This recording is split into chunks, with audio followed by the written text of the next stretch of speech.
Here's another um, petrified once organic being, which I believe is also a snake that was laying to its right, this way.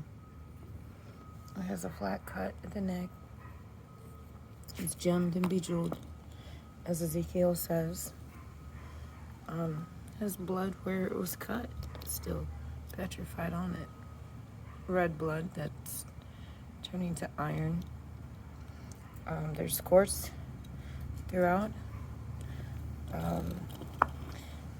Scrunched up neck. Again, there's the underside, which is like the belly, and then the side it was leaning on. It's definitely been chipped.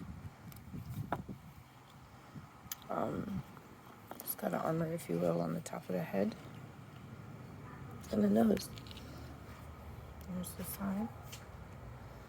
It's got some edges, a lot of rough edges to it. It's very, very heavy.